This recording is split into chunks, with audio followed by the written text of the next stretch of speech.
Bonjour à tous. Aujourd'hui, on va faire une petite vidéo donc sur la partie de la formule patch. Comme on a pu le voir dans différents tutos que j'ai fait, je vais vous mettre des liens au cas où sur la partie en haut à droite. Alors, il me semble que c'est ici. Vous verrez du coup d'autres méthodes de faire patch. Là, ce qu'on va faire, c'est qu'on va essayer d'envoyer une collection. Pourquoi? Parce que cette méthode-là permet de traiter l'information plus rapidement en utilisant cette méthode patch. À savoir que dans tous les cas, pour envoyer de la donnée dans vos listes SharePoint, la méthode la plus simple est quand même celle qui s'appelle submit form avec un formulaire. Mais des fois, on a besoin d'envoyer juste une donnée à un endroit et pourquoi s'embêter à avoir tout un formulaire, tout plein de contrôles qui vont arriver alors qu'on peut utiliser la méthode patch. Donc on va basculer sur l'écran et ce que je vous invite à voir va vous permettre peut-être d'utiliser la méthode patch d'une méthode différente et surtout vous faire gagner du temps dans les enregistrements que vous pourrez créer. Donc on va partir sur une méthode basique, donc j'ai créé toujours ma liste d'utilisateurs, je vais avoir du coup cette possibilité ici d'inscrire tout le monde en absent ou d'inscrire tout le monde en présent, mais je peux aussi faire du cas par cas. Dans le cas où je fais du cas par cas, je vais monter du coup des absents, voilà. Et une fois que j'ai fait ça, je vais pouvoir dire, bon, alors je veux qu'ils soient présents, donc ça va me créer ceci. Et une fois qu'ils sont inscrits, je vais pouvoir envoyer cette donnée-là. D'accord? Donc, on va reprendre la partie. Alors, je vais refaire comme ça pour les remettre tous à absent quand même, parce que je crois qu'ils n'étaient pas tous à absent. Lorsque je vais faire donc présent sur cette partie-là, et donc que j'ai cette information-là, lorsque je vais inscrire les personnes sélectionnées, on va pouvoir voir que dans la liste SharePoint, donc on va le voir ici, hein, les trois premiers, vous voyez, ils sont marqués à présent, et le reste est marqué à absent. Je peux très bien, à ce moment-là, dire oui, bon, au final, tout le monde est présent, et donc je clique sur le bouton, automatiquement, il va envoyer ma méthode patch et faire un présent partout. Donc là, ce que j'ai fait, c'est que j'ai utilisé deux méthodes pour cette méthode patch. J'ai utilisé la méthode patch où en fait, on décide juste à travers un booléen de s'ils sont présents ou non présents, et ça va remplir la colonne en question. Et j'ai pris l'autre possibilité, c'est-à-dire de détailler, c'est-à-dire que je vais pouvoir ajouter mes participants. Une fois que mes participants, j'aurais dit que ben, ok, ceux-là sont tous présents, je vais pouvoir, hop là, présent ou pas présent, enfin tout dépend ce qu'on veut faire en fait. On va pouvoir, là, comme j'avais que des présents, on va dire que ces quatre-là au final ne sont pas présents, donc sont absents, je vais pouvoir envoyer juste ces données-là et juste que ces personnes-là passent à absent. Et comme vous voyez, ça va assez rapidement. La méthode patch, d'habitude, peut mettre du temps, surtout quand vous avez des éléments de galerie et que vous voulez que chacun passe à un autre. Vous avez utilisé une autre formule qui s'appelle for all, qu'on a pu voir dans d'autres vidéos que j'ai fait avant. Ça vous amène toujours cette difficulté à pouvoir traiter l'information rapidement. Donc, on va basculer sur le mode création. Juste, je vais rentrer quelques petites informations pour qu'on voit certaines choses. Et ici, je vais faire ça. Alors, je me suis créé une table ici, donc j'utilise pas beaucoup forcément ce contrôle-là, mais il peut être utile dans ce principe-là où en gros vous allez monter des collections et vous allez utiliser ces collections pour pouvoir envoyer de la donnée. Puisque dans la méthode patch qu'on va utiliser, on va envoyer une collection. On ne dira pas, comme on a l'habitude de dire, patch, la source, ici on choisit l'enregistrement et après on lui donne justement les colonnes que l'on veut modifier. Là on va en pousser justement toute une collection et lui dire ok, toutes les colonnes que je te pousse, je veux qu'il y ait une modification et je veux que ça informe tel ou tel truc sur la liste. Donc, ici, hop là, je vais me remettre comme ça. On a juste une source de données qui est une collection, hein, donc que j'ai appelée CUserModif, et qui va s'incrémenter au fur et à mesure que je fasse du check. Donc, du coup, elle collecte tous les éléments, enfin toutes les colonnes en fait de cet élément-là. Donc, pour Boulet Gamelli, lorsque je vais cliquer sur absent, présent, enfin ce qu'on veut, enfin cocher cette case-là, ça va me permettre de récupérer ces informations. Et en fonction de ça, je vais pouvoir du coup avoir son ID, son nom et son prénom. Donc dans ma liste SharePoint, pour refaire l'explication, la colonne title, c'est une colonne qui est écrite directement quand on crée une liste SharePoint, et moi c'est celle que j'ai utilisée pour le nom de ma personne. Donc c'est pour ça que ça marqué title. Mais on peut le renommer pour que ce soit pratique. Et on peut même le faire de suite si je dis pas de bêtises. Hop là, ici, je vais le mettre en majuscule vu que j'ai mis l'autre en majuscule. Voilà, ID, nom, prénom, et on peut faire ici pareil, renommer et dire que c'est non. Voilà. Ce qui ne pose aucun problème, hein. Il prend toujours l'information comme si c'était title et ainsi de suite, ce qui va nous permettre derrière de travailler, hein. C'est juste là de l'information, on veut que ça soit écrit comme ça et c'est tout. Donc, j'ai cette première collection qui est là et qui va me permettre donc de récupérer les informations de l'utilisateur. Et en passant avec ce bouton-là, je vais lui dire justement de me créer en fait une autre collection qui s'appelle cPatchUser. Et c'est là où je vais mettre en place justement le principe de créer une colonne présence qui est déjà présente dans ma liste SharePoint, mais que je n'ai pas voulu utiliser dans la première collection pour pouvoir ajouter justement la valeur que je vais vouloir dans présence. Que là, dans ce cas-là, j'ai voulu que tous ceux qui ont été sélectionnés passent soit en absent, soit en présent. Et donc, ma colonne justement de présence, c'est true, il est présent, c'est false, il est absent. Donc, on va décomposer la... Je crois que j'ai fait n'importe quoi. Ouais, non, supprimer la mise en forme, mettre en forme, c'est plus sympa, voilà. Et en gros, ici, ce qu'on va voir, c'est que... Donc, ça, c'est le nom de la collection que vous allez créer, hein. Donc, j'aurais pu l'appeler Tartampion, j'aurais pu l'appeler n'importe quoi. Fiche, c'est juste la collection qu'on va pouvoir utiliser par la suite. Et à partir de là, je vais détailler dans le sens du plus loin au plus présent, parce que du coup, c'est comme ça qu'on comprendra mieux. Je fais ma collection avec un show-colonne, et je lui dis que je veux récupérer le nom, donc title, l'ID, et le prénom. Et à cette collection que je suis en train de créer, je vais ajouter une colonne qui va s'appeler présence. Je la tape identiquement à comme elle est nommée dedans ma liste SharePoint. Pourquoi? Parce que justement, c'est ce qui va me permettre d'envoyer ces données directement sur la liste SharePoint et que ça travaille sur cette colonne-là. Et je lui donne la valeur que je veux que prenne cette colonne. C'est-à-dire que pour tous les éléments qui seront présents dans ma collection CUserModif, je veux que tous y soient marqués false. Si je veux qu'ils soient tous marqués présents, eh bien ce sera dans la partie justement check.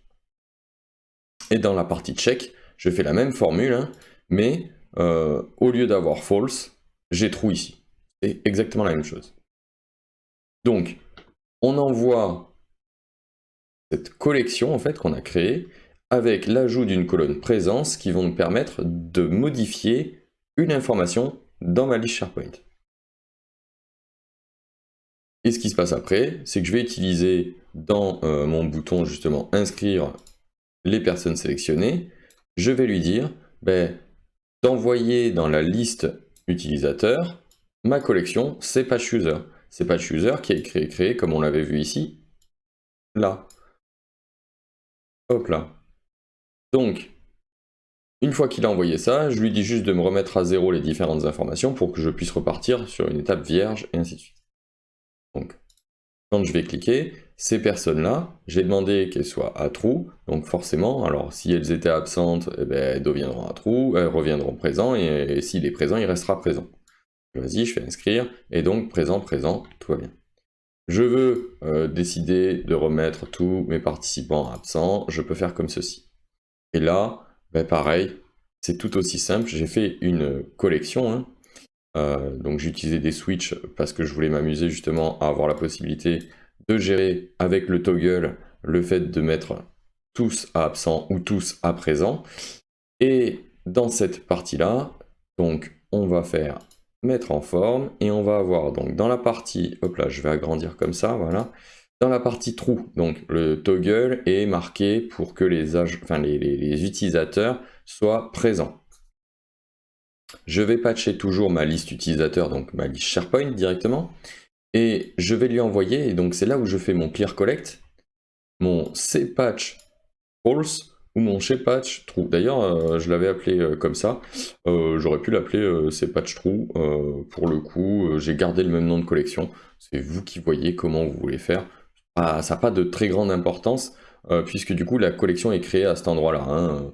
Donc on aurait très bien pu l'appeler true, ça aurait fonctionné tout aussi bien. Et dedans, je vais réutiliser la même méthode, c'est-à-dire que je vais faire un show-colonne où je récupère juste la colonne ID, puisque du coup j'ai juste besoin d'avoir une information de la liste SharePoint pour pouvoir inscrire sur ces éléments-là. Donc l'ID vous permet d'avoir l'unicité dans votre liste SharePoint. Si vous aviez pris par rapport à un nom, si vous avez 2 personnes qui ont le même nom, il est possible qu'il envoie l'information pas au bon nom, ou alors à tous les noms.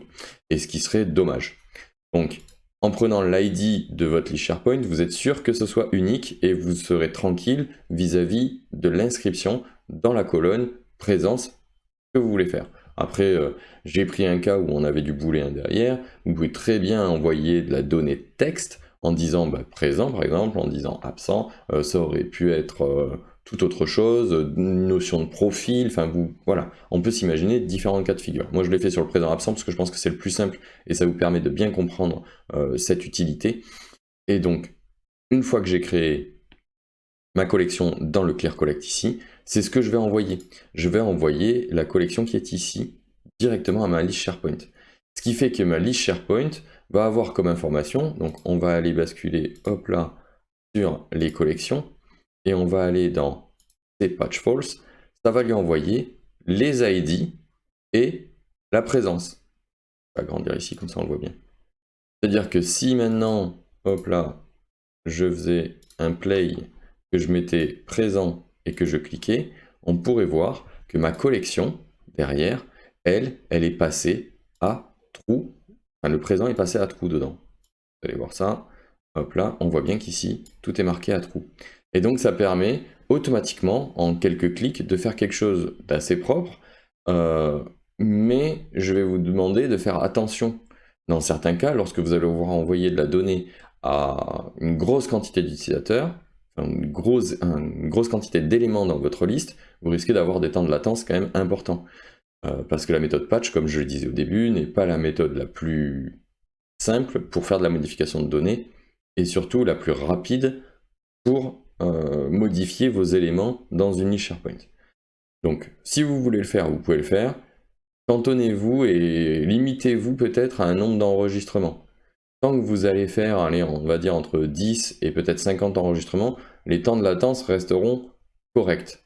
Par contre, au moment où vous allez partir certainement sur de la modification qui impacterait une centaine, 200 ou 300 éléments d'une liste, vous risquez d'avoir des temps de latence importants. Parce que même si c'est pas Power Apps qui va réellement traiter la donnée, mais c'est SharePoint qui va la traiter, il y aura un temps de retour, le temps que les choses soient faites. Donc, je vous invite à utiliser cette formule-là pour quelques éléments. Ça peut être fait dans le cas où je l'ai fait là, c'est surtout des trucs de présence. On s'imagine sur une formation, vous avez 8, 20 personnes qui sont là sur une formation, vous voulez avoir un compte-rendu des agents qui étaient, enfin des utilisateurs qui étaient présents ou qui n'étaient pas présents le jour de la formation. Vous mettez votre liste d'agents présents, vous cliquez sur votre bouton et boum, les éléments sont modifiés. Donc, tant que vous modifiez, on va dire, une cinquantaine d'éléments au maximum, pas de problème, cette méthode est top. Quand vous allez vouloir faire plus gros, vous risquez de vous heurter à des temps de latence importants et peut-être il serait utile que lorsque vous voulez faire ce type de modification, vous utilisiez un automate et vous envoyez votre collection à l'automate et c'est l'automate qui traite et qui fait la modification derrière. Comme ça, au niveau de l'utilisation, au niveau de l'application, vous n'aurez pas de latence et d'attente entre différentes choses. L'automate prendra le pas, fera les choses, et vous, dans votre application, vous aurez un temps de retour des informations qui étaient faites par le Power Automate un peu plus tard, mais au moins, votre donnée, elle est envoyée et les choses vont se traiter. Voilà, donc j'espère que ce petit tuto sur la méthode patch vous permettra de faire évoluer certaines de vos applications lorsque vous avez quelques éléments à modifier. Et j'espère que ça vous permettra aussi peut-être de faire des modifications dans des listes, puisque c'est comme ça qu'on est tombé dessus avec un collègue, c'est qu'il avait besoin de modifier des éléments dans une liste SharePoint, il voulait pas perdre de temps, on a cherché un peu et j'ai fait mais on devrait faire une collection, on l'envoie avec la méthode patch et ça devrait fonctionner. Et effectivement, tout a fonctionné de A à Z. Par contre, n'oubliez pas, lorsque vous faites ça, puisque du coup c'est une des erreurs qui s'est produite, de prendre la colonne ID. Si vous oubliez de mettre la colonne ID, il va vous créer des nouveaux éléments. Et ces nouveaux éléments vont se retrouver à la suite, et à la suite, et à la suite. Donc si vous envoyez 50 éléments, vous aurez que 50 éléments nouveaux, mais le jour où vous envoyez 200 ou 300 éléments, eh ben, ça peut de suite faire un effet de bord où votre liste elle va gonfler, alors qu'en fait c'est pas le cas, elle reste avec ces 200 éléments et vous voulez juste modifier ces 200 éléments. Donc attention, n'oubliez pas la colonne ID, c'est important et ça vous permettra de mieux travailler par la suite. Je vous souhaite à tous une bonne journée. Et n'oubliez pas de partager ce contenu et peut-être même toute ma chaîne YouTube, vous abonner et vous aurez d'autres contenus par la suite. Je vous souhaite une bonne journée à tous. Au revoir.